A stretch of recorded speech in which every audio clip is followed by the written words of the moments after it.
ये बहुत लंबा फैसला है, आपकी नज़र से गुजरा होगा। मैंने इसको अभी सरसरी तौर पर जो पढ़ा है, देखा है, उसमें जो नुमाया बातें हैं वो आज रख देते हैं आपके नाजरीन के सामने। और ये फैसला जो है, इसके यकीनन दूरअज़ नताइज होंगे। बट मुझे ये आप ज़रूर कहने की इजाज़त दीजिए आज कि ये जो फैसला है ये हर एक को पढ़ना चाहिए। ठीक। ये बहुत ही कोहेरेंटली, बहुत ही वेल स्ट्रक्चर्ड अंदाज में ये फैसला लिखा हुआ है। और ये फैसला वैसे भी जो जज साहबान जब फैसले लिखते हैं तो वो साइटेशंस की बेस पे ही चलते हैं, लेकिन ये जो है ये भी बहुत हैविली फुट नोटेड फैसला है। और मुझे जो सबसे नुमाया बात इस फैसले में ये लगी कि जो एक डिबेट अनलीश हो गई थी ना सोशल मीडिया पे कि पता नहीं क्या हो जाएगा, ये बहुत, मैं समझता हूँ, एक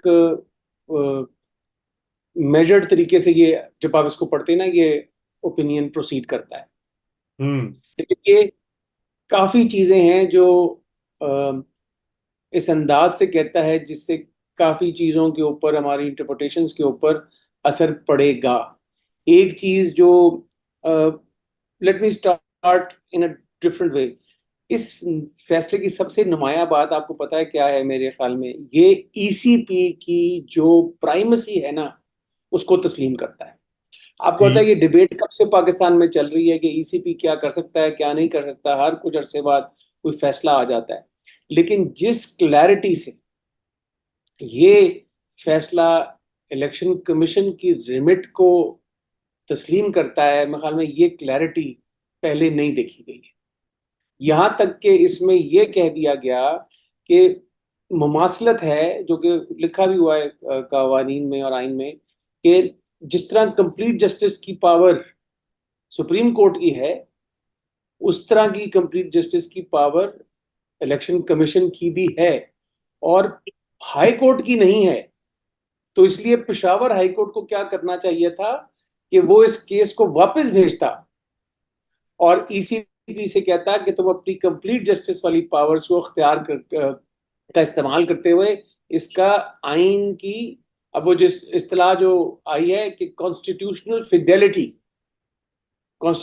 फिडेलिटी को सामने रखते हुए इसका फैसला करो।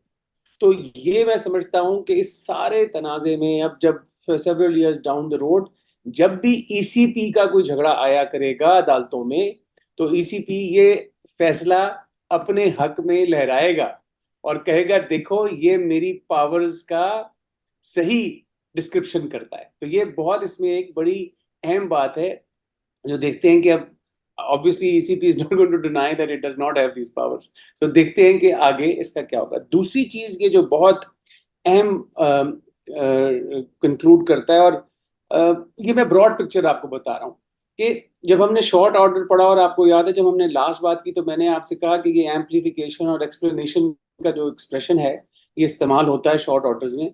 तो इस फैसले में ये जाहिर हुआ।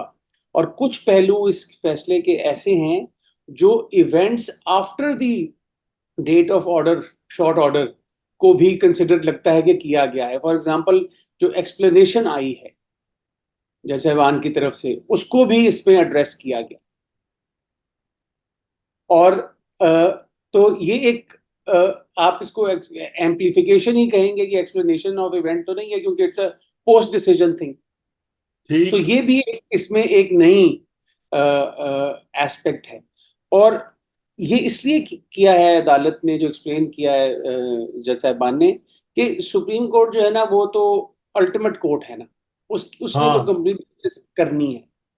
और उसने आईनी, जिसको ना कॉन्स्टिट्यूशनल फिडेलिटी, उन्होंने कहा इससे नहीं हम हट सकते। अगर टेक्स्ट और सादा इंटरप्रिटेशन जो है उससे ये नतीजा नहीं निकला जो कि सही ट्रू कॉन्स्टिट्यूशनल स्पिरिट है, और जो हकीकतन आवाम इलेक्ट्रेट का जो हक है, अगर वो उनको नहीं मिलता, तो हमें ये अवाम को as a debt of justice, ex debito justitiae से कहते हैं इसको, यानी कि ये ऑब्लिगेशन ऑफ जस्टिस है कि हमने ये उधार देना है अवाम को।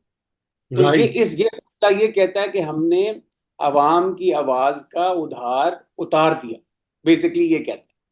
ठीक। और इसको लेकिन इसको इसको डिसएग्री करने के लिए भी बहुत तरीके से एक हायर एकेडमिक और लेवल के ऊपर इसको कॉम्बैट करना पड़ेगा। ये ड्राइंग रूम गपशप से नहीं होगा। हाँ, और सोशल मीडिया की गाली गलौज से भी नहीं होगा।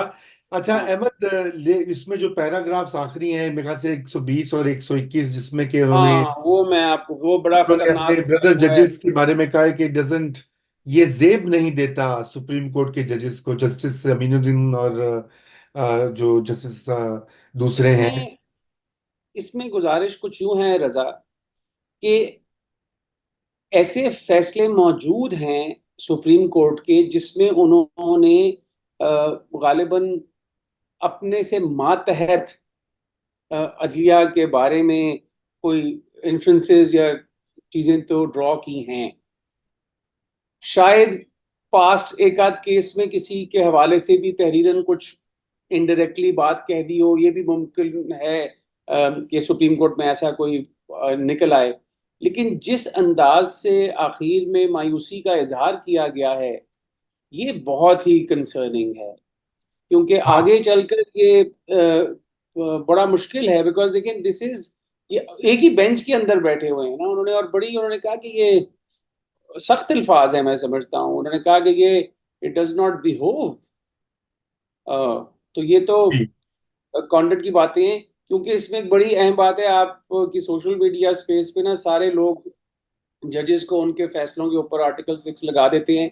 तो मैं आपको पहले भी गुजारिश कर रहा था ना, जिस तरह की ना रीराइटिंग करते हैं जजेस, वो इंटरप्रेट करते हैं, और जहां जरूरत आए वो सप्लीमेंट उसके मीनिंग कर देते हैं। तो ये उनके ऊपर ये एलिगेशन ही लगती है, क्योंकि उनके तमाम एक्ट जो हैं वो subject to good faith presumption होते हैं कि वो कानून के मुताबिक फैसले कर रहे हैं। हाँ, जिस चीज की उनको बिल्कुल एब्सोल्यूट इम्यूनिटी नहीं है, वो कॉन्डक्ट मिसकॉन्डक्ट के मैटर्स हैं। तो फैसला साजी जो है वो generally misconduct, unless somebody alleges on a जज कि इसने फैसला ये इसलिए लिख के दिया है कि इसके पीछे फना फना वजूहत है।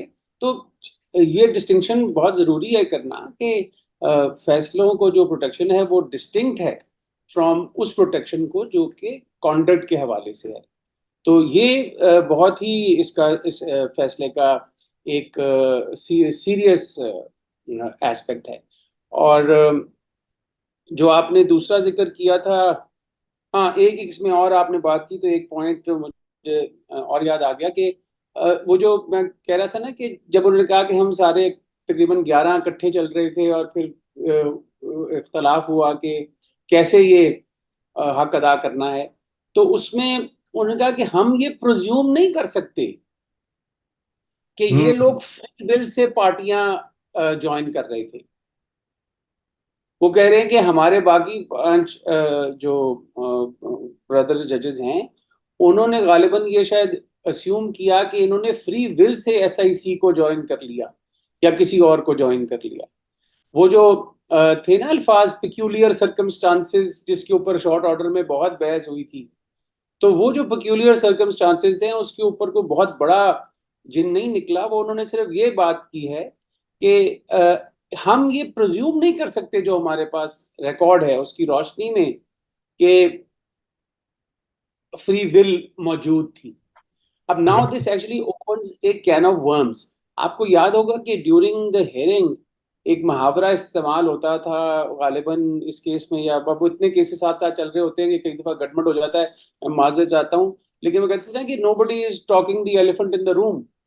हाँ, ये बिल्कुल ये बिल्कुल। ये इस तरह के, अब मुझे याद नहीं आ रहा कि इसी केस में ये था या किसी और में किसी था। और में था। किसी और गालिबन में। इसमें, हाँ, जो भी है, बट लेकिन एक वो सेंटिमेंट है ना, तो वो उस तरह तो बात नहीं हुई, लेकिन ये जरूर बात हो गई कि फ्री विल की अजम्पशन नहीं हो सकती है। राइट। बात उन्होंने जो इसी जमीन में की कि वो जो एक खातून पटिशनर थी जिन्होंने कहा कि मैं लिस्ट पे मेरा नाम था और इस इंटरप्रिटेशन की वजह से अब मेरी मेंबरशिप चली गई, उन्होंने कहा आपका भी कोई हक नहीं बनता, आपका कोई पर्सनल राइट नहीं है, आप कोई नेसेसरी पार्टी वगैरह नहीं है। और हमने आपके वकील को इसलिए सुन लिया था कि बहुत अहम मामला है और कानूनी और पेचीदा आईनी मामलात थे, तो हमने मौजू समझा कि हम आपके वकील साहब को सुने और उनसे जो भी मावनत है उसको हम उनकी हासिल करें। लेकिन इसका ये मतलब नहीं है कि आपका कोई लीगल राइट एस्टेब्लिश हो गया। तो उन्होंने एक तरफ उनको भी एक्सेप्ट नहीं किया। तो this has many facets ji. To this, और कि आगे जाके कैसे अनफोल्ड होगा। अच्छा, लेकिन इलेक्शन कमीशन ऑफ पाकिस्तान, आपने कहा है कि उनको तस्लीम तो किया है उसमें उनकी नहीं, जो। उनकी रिमिट, उनकी कॉन्स्टिट्यूशनल रिमिट, देखिए मैं आपको अपना पर्सनल एक्सपीरियंस से बता देता हूँ कि मैं जब 2014 से वो फॉरेन फंडिंग के हवाले से जुरिस्डिक्शन के ऊपर बहस करता था, तो मैं यही गुजारिश करता था कमीशन के अंदर भी और अदालत में भी, जब हाई कोर्ट के लेवल तक था, कि जी आप इलेक्शन कमीशन को इतना हल्का ना लें, ये बहुत बड़ी इसकी आईनी रिमिट है। और ये गो बदतदरीज अदालतें सुप्रीम कोर्ट कहती रही हैं कि ये ट्राइब्यूनल है, फिर कहा ट्राइब्यूनल नहीं है, फैक्ट फाइंडिंग है। ये जो भी है, ये बेसिकली एक पॉलिटिकल पार्टीज की रेगुलेटरी बॉडी है। हम्म। और इस जब आप किसी रेगुलेटरी बॉडी के हवाले से बात करते हैं, तो ये इनके पास बहुत वसी इख्तियार है। तो ये पार्टी के मामलात, दीगर मामलात को भी देख सकते हैं। तो मुझे तो वो कुछ बातें जब उस ज़िमन में होती थी, तो वो इस फैसले में रेजोनेट होती नजर आई हैं कि वो बात हम ठीक ही उस वक्त करते थे। लेकिन यहीं से बड़ा अहम लिंक ये बन जाता है कि यहाँ पर उन्होंने एक और पॉइंट भी रेज किया। उन्होंने कहा कि ये जो इंट्रा पार्टी इलेक्शन का मामला है ना, इसमें यकीनन पेनल्टी है। और उन्होंने बताया कि ये सिंपल ना मिलना जो है, ये एक हाँ इम्पोर्टेंट पॉइंट, 13 जनवरी का जो फैसला है, जिसको बहुत ही तनकीद आपके कुछ साथी करते हैं, ये जजमेंट बेसिकली 13 जनवरी के फैसले को अपहोल्ड करती है।